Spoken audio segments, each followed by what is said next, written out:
welcome to Book Time with Ryan. I am Ryan, and today I'll be talking about In the Kingdom of Ice, the grand and terrible polar voyage of the USS Jeannette by Hampton. This was published in 2014, and wow, what a story. I finished it last night, and I have to say it was, I want to say emotional, but maybe as close to emotional as it could have been without me crying. Like, I really almost felt sick at the end for the guys involved with this. And let me explain what this is. And then there's going to be this whole connection thing that I do at the end of this video about how all these stories have been connected that I've been doing. So let's check that out at the end. Stay till the end. But what is the Jeannette?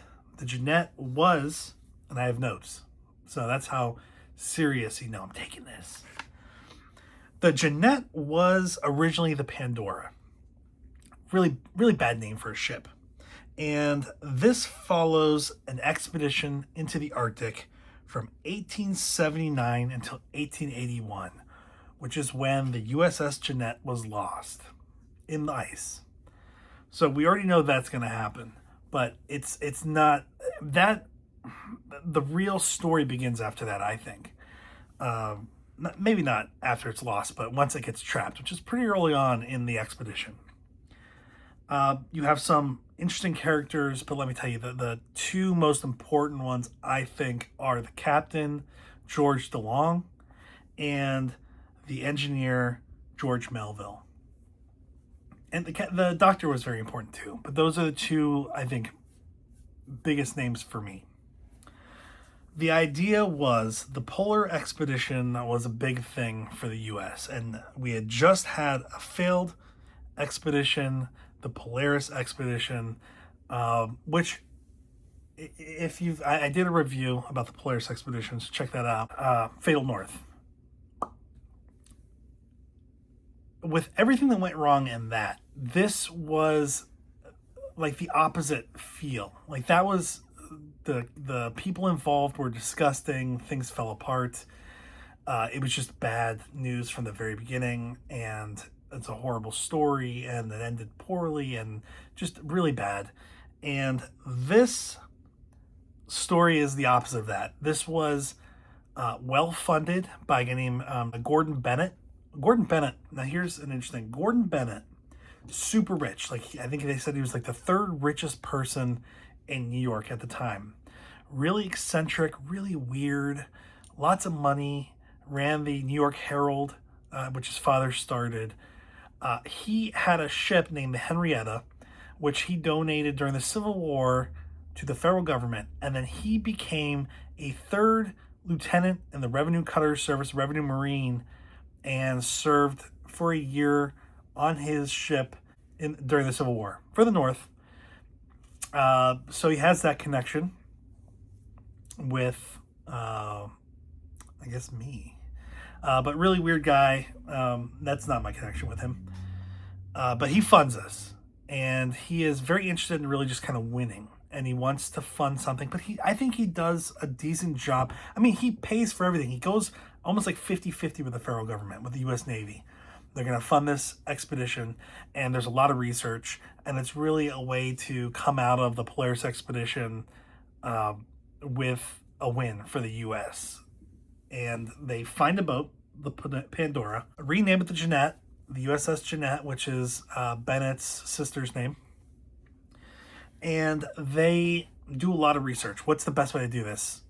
Most of the research, most of the expeditions had been done kind of like in the same area as where the Terra and the Erebus searched for the Northwest Passage, basically the western coast of Greenland. And there was some thought that maybe it would be better to go through the Bering Sea and the Bering Strait and hit the the Arctic Sea from there. And I'll go over some of the theories behind this, but that was the idea. So they funded it, had the Pandora outfitted with all this Arctic gear, tons of food, tons of supplies, everything you could have wanted for an Arctic expedition. It was so prepared. Everything about it. The supplies, the clothing, the food, everything. Polar opposite from all these other expedition disasters. Not polar opposite from some of them, but some of them have been disasters just because they're poorly planned. This was not poorly planned. They went from the East Coast around through the Strait of Magellan to San Francisco, did more outfitting, picked up more supplies, picked what was essentially the cream of the crop, or a really thought out crew, especially the leadership of the crew, headed for the Bering Strait. On the way there, stopped in St. Michael, which we've seen in my review of, I think maybe we talked about it. I did a live review about the Overland Expedition, so check that out.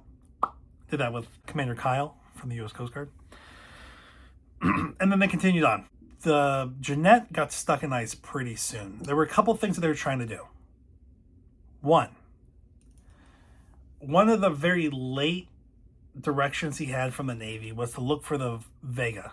I think the Vega was, I forget if it's Swedish or Norwegian, probably Norwegian ship that was trying to do the Northeast Passage, which is basically across the entire mass of Asia to the north, kind of the other side of the Northwest Passage, trying to go all the way around. But they hadn't heard from him for a long time. Now, a lot of people thought that was normal because it's a long trip and there's ice and it was going to be a slow go. But the Navy wanted him to find out if they could get any kind of information about the Vega. They also were going to go to Wrangel Land, which is now Wrangel Island, to see if, to just kind of do some discovery and to see if okay, we got to go over some theories. A lot of these were pushed by a number of people, but one of them was this guy named Peterman, who's a German, kind of like tons of expertise, but made a lot of maps, really expensive maps now. And there were a few theories that he was really pushing that this expedition relied on, and then they mostly turned out to be false. One was that there's this open water at the North Pole that is basically like tropical or warm water, and it's surrounded by a barrier of ice. This warm water may be because of upflowing from like the core of the planet, maybe because all the warm water travels there, and it's just, there's a lot of different reasons behind it that they gave. But the idea was they were to go up, and if they were trying to get to the North Pole, that was the number one reason for the ship going there. They were going to have to bash through this ice wall, which was supposed to be like, if you picked certain areas, it might be slushy, you should be able to get through. Pretty thin wall all the way around the North Pole. Not true, right? It doesn't happen. There's ice. It's all ice. It's very cold. It's super duper cold up there.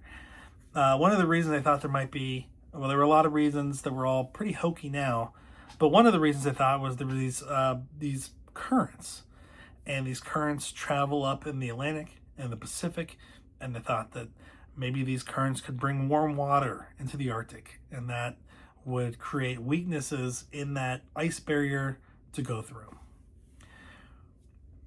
Also, not true. So that was, the Jeannette was basing a lot of the approach on these generally accepted, not entirely accepted, but generally accepted principles on how to get to the North Pole, although nobody had ever done it. So they ran into ice quickly. They went to Wrangel Island, figured out that the island was an island, not a continent, because that was one of the theories, was there's this continent that goes all the way from Greenland and connects to the other side, and that you could just travel through there. There were reasons for that weren't necessarily accurate, but they figure out it's an island, and they get stuck in the ice pretty quickly, and they know they're going to have to winter over. But this is a ship that is built for this. It's still a very violent process with the ice, but luckily the ship was kind of pushed up by the ice, so it was sitting on top of it, and they wintered, and you know what? They did well. They did really well. That first winter, they were very positive. They did what they could do. I think as good of a situation as they could have made out of it, they did. I think they didn't have a lot of issues that first winter, or the second winter. like into the second winter. They knew they were going to have to stay there again. They were sadder at this point because it's pretty monotonous after being an entire year at the poles, but they knew it was going to happen again. Plenty of food. But now the risk is when the weather warms a little bit and there's a thaw that the pressure might somehow attack the ship in some way. And that's what happened. The ship moves a bit, gets stuck in the ice, and the ice pressure builds up on the ship and smashes it. They get everything out. They get everyone off. They start to move. Now, like, in my mind, I picture just flat ice. That is not what we see in these situations. There are layers of ice build up. There are 30, 50, 100-foot climbs over these ice ridges. It's not just a flat surface. Sometimes there's breaks in the ice, so you can go through the water. Sometimes there's not. It's not consistent. And the closer you get to areas where it's warming up, you get kind of like a state of ice where it's not solid, it's actually loose, so you can't really row on it, but you also can't climb on it because it's too soft, but there's too many big things that can destroy little boats. Just a horrible situation. This is like a recurring theme with these Arctic expeditions. Just the ice is the biggest enemy here. Luckily, they are able to find food throughout this whole time, but they have to start marching. They have boats, and the idea is they're going to go they're going towards Siberia. They hit a couple islands along the way that they discover. Eventually, they get to a point where they're definitely going to have to go. Like, winter's coming again. They don't have the protection of the ship anymore. They need to get to the mainland, to ground, to get to Asia, to get to Russia and be safe, because they're not going to make it in the ice. Food's going to leave. Everything that they've been eating, that they've been able to catch, eventually head south, and they're going to have problems. So they go out. They have 2 cutters and 1 whaleboat. In a storm on the way to the coast, they get split up. At this point, everyone's survived 2 years. From 1879 to 1881, they've survived. 1882, they've survived. They get to land, but they've split up. One of the ships, one of the cutters by the executive officer goes missing. It's gone. It's never found. They are all dead. I think that's probably like 12 people or something. The Long's ship, or the Long's cutter, goes to the west. They have this idea based off the maps they have from Peterson or whatever his name is. There's all these native or Russian towns in this area. Turns out they're just like shacks that are abandoned here and there. Also, this is a huge river delta because it freezes over completely, but it freezes from the mouth in. And because of that, as it's freezing at the mouth, the water has to spread out. So the delta is huge, hundreds and hundreds of miles wide. DeLong goes to one side. Melville, who's kind of heading up one of the other boats, the whaleboat, goes to the other side of it. They don't know that. And they have to find their way south. This is thousands of miles now. They're running out of food. Just because they're on land doesn't mean it's easy now. And it's not frozen enough that they can travel on the river, which is kind of like the super highway of Siberia. Is once the rivers freeze over, they're flat, they're easy to go on. It hasn't gotten to that point yet, so they have to wait to ford rivers. Now they're having to deal with, not scurvy yet, but they are dealing with a lot of frostbite and issues like that. What you would expect. Also issues with food. We follow both groups. The Long's group, which eventually is in such bad shape, they send 2 people ahead to find help. This takes a long, long time. And they eventually get to a town after some help from natives. They get to a town, and then somebody comes into their room at one point, and it is George Melville, who they thought was dead. They thought his boat was gone. They didn't realize anybody else made it. And he is like, we need to say what's going on. They find out where DeLong is, kind of, right? They left him a month ago, but they have an idea of where he might be, kind of. But everyone's in bad shape. They're being helped by the Russians and the Russian government in Siberia. And there's a plan for all the rest of people that were with Melville to head south further. They've been treated really well in Irkutsk or something. They're heading further south to get to really like a warmer city. Melville and two of the people from his group, no, from DeLong's group, they're going to, no, I guess one's from DeLong's group, one is from his group. They're going to head north and look for DeLong. And they get help from the Russian government, from everyone else in the area, and they go back and they look for them, and they search and they search and they search. And this is the part that got really tough, because we know that a lot of the guys, especially from Melville's group, are heading in the right direction back home. We know that there's 3 guys from the expedition, Melville, I forget one of their names, which will be important later. Not that I forgot it, but he's an important character, important person. Gets a Medal of Honor. They're looking for their captain, and they know it's been a long time, and they know that things aren't looking great. And they go to where they were looking for documents. This is the second time that Melville's been up to the Cape again, or to the delta of the river, because he went looking for documents, had to return because of the weather, and now he's back with much more support. And he trips on something, and it turns out it's an arm sticking out of the ice. It's DeLong's arm, and he finds 3 of the officers there, the doctor, DeLong, and one other person. Further away, he finds other bodies, basically finds everyone except for their native guide, Alexei, who came from St. Michael in Alaska and left behind his wife and his kid. They find all the bodies, they retrieve them, they get help bring them back to Irkutsk or something like that. I forget which one. It's somewhere. I don't know. They're all very hard words to say for me.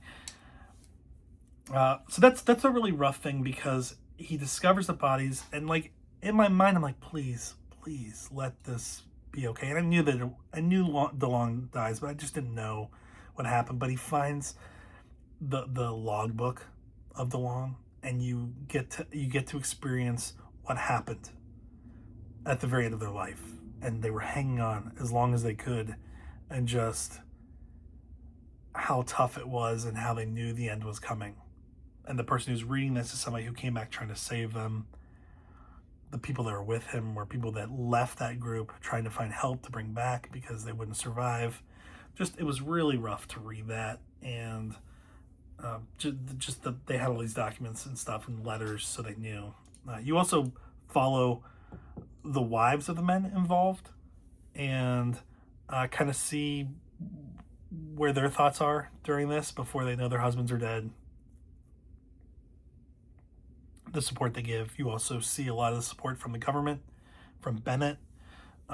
They do what they can. They really do what they can. So that's what's so interesting about this. Is there's nothing besides using incorrect science, which they didn't know at the time. I think they were as prepared as they possibly could have been, and they did everything right that they could have done right. And it's just so extreme. All right, now that's the book. Amazing book. Really enjoyed it. I read this because I was reading Fatal North, and it mentioned the USS Jeannette, and I was like, you know what? No. That's not what happened. I was reading this book, and it referenced Fatal North, or referenced the Polaris Expedition, and I decided I need to read that book, which was good, because here's why. Recently, I've been kind of going through chronological order-ish. Sometimes I'm a little off. But I've read about the Merrimack and the Monitor, and also the destruction of the disaster involving the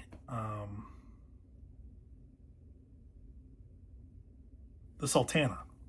Both Civil War incidents. And there's a little bit of overlap here. The Periwinkle, which became the Polaris, Started out as the Periwinkle, which was with the Potomac Flotilla. The Potomac Flotilla, obviously on the Potomac, which is where the Monitor left. Well, came back to. I guess didn't leave.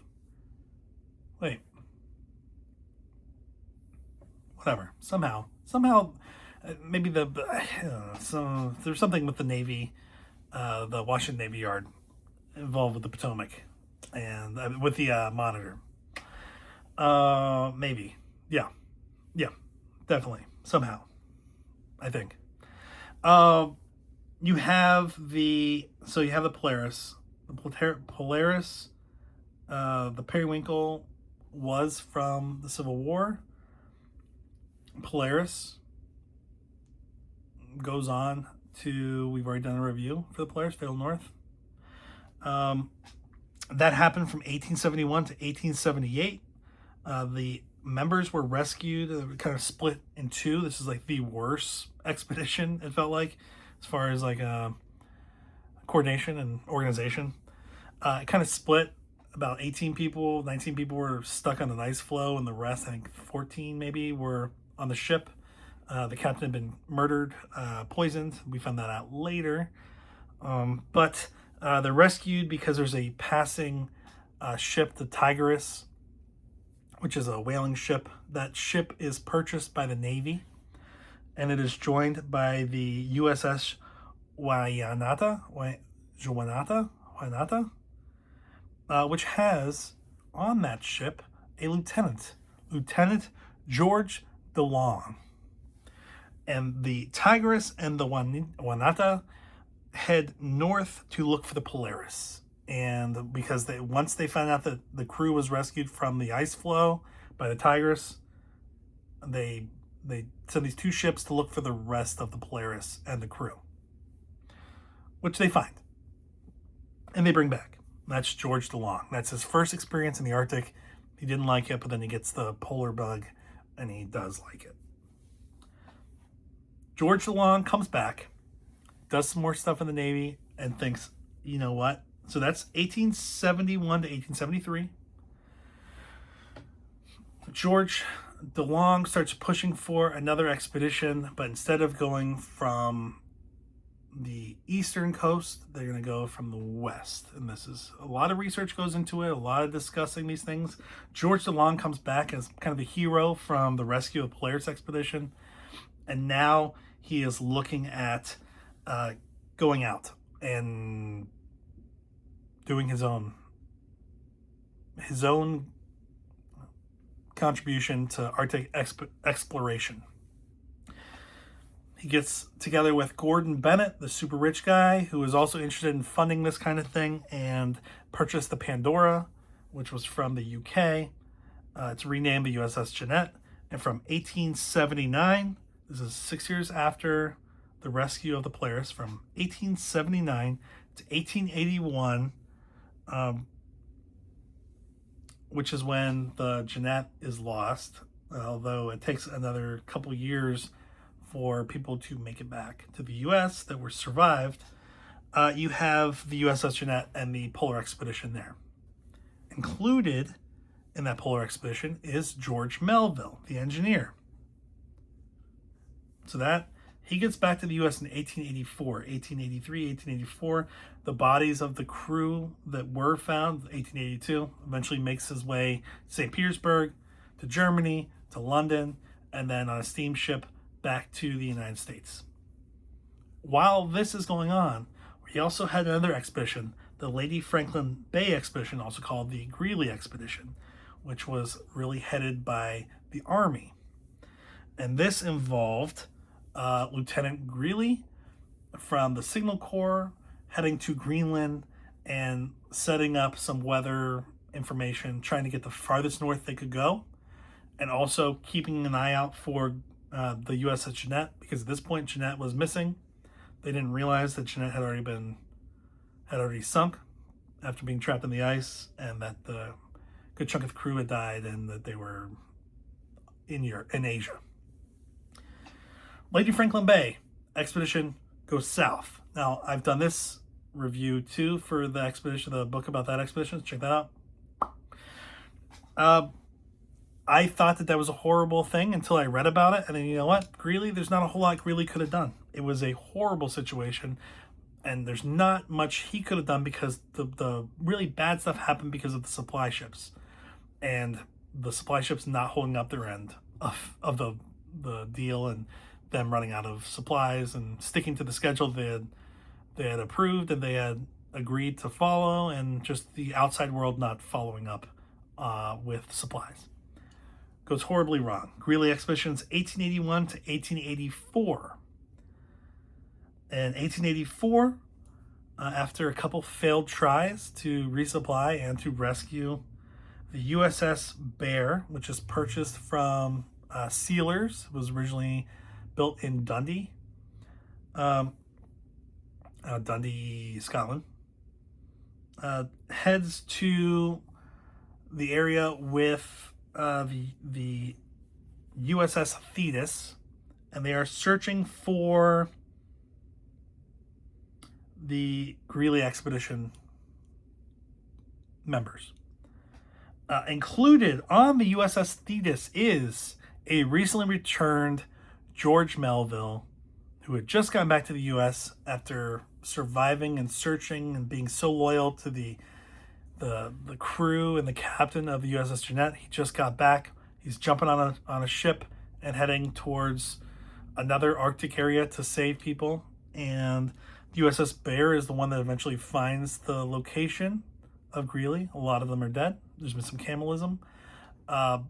They've done what they could, as good as you could have asked for, right? But their army, and a lot of what they were dealing with would have been like naval responses as far as like navigating and using boats and ships, and they didn't have that experience, which was one of the faults for the Greely expedition.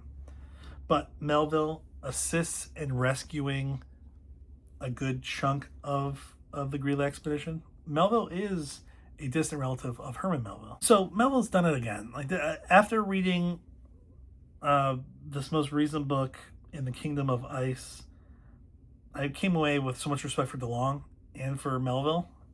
But I had already heard of Melville from reading the Greely Expedition book.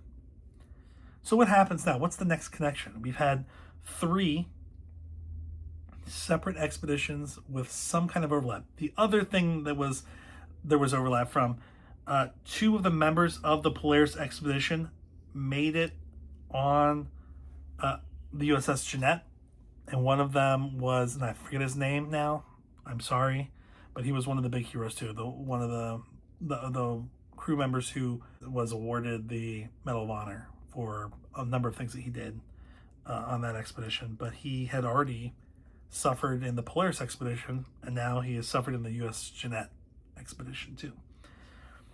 All right, you have the Bear. The Bear was the ship that was a sealer purchased by the Navy for a short time for this expedition, refitted for Arctic response. You would think like, oh, they should just go immediately. But this is a very hostile area, and they had to fit out these ships, but also they couldn't go in the dead of winter. They had to wait for things to thaw so they could get further north. The USS Bear is part of the rescue. It's sold by the Navy and then is given to the U.S. Treasury and becomes a revenue cutter from the U.S. Revenue Cutter Service, and is moved from, this is 1884, 1885, becomes the Revenue Cutter Bear. It goes from the East Coast to the West Coast. It's out of San Francisco, and it regularly patrols Alaskan waters. It is the Alaskan ship. It takes over for the Corwin, the Revenue Cutter Corwin, which had also been involved in searching for the Jeannette in the 1880s.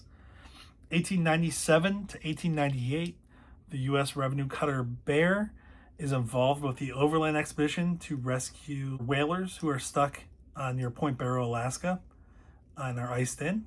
They travel 1,600 miles with 3 people and some help to get them reindeer meat and to help them survive through the winter before they can get out of the area. So that's the Bear. In the future, I will read a book called The Empire of Ice and Stone, which deals with the Carluck, the HMCS Carluck, a Canadian ship that endures some of the same kinds of things that Jeannette endures. And I believe the bear is going to be involved with that too. That's 1913 to 1914. I also have 2 books I'm going to be reading in the future. Captain Hellroar and Mike Healy, which is the captain of Bear for a lot of what was happening in Alaska. And Commodore Ellsworth P. Berthoff, which is one of the junior officers from Bear involved with the Overland Expedition in 1897 to 1898. A lot of overlap. And there's more. There is more. I'm just not aware of how much overlap there is because there's just so many people that run into each other. Some of these ships that respond to these things are like almost ever present. And that's kind of what we get. This is why I'm enjoying the way I've read this stuff. Yeah. So that is In the Kingdom of Ice, The Grand and Terrible Polar Voyage of the USS Jeannette. Loved it. 5 stars. It was really, really good. And really kind of nicely fits in between the Polaris Expedition reading and the Greely Expedition reading. And contributes to this long line of polar work and rescues. So I really liked it. Thanks for being here today. I will talk to you later. Have a good one. Bye.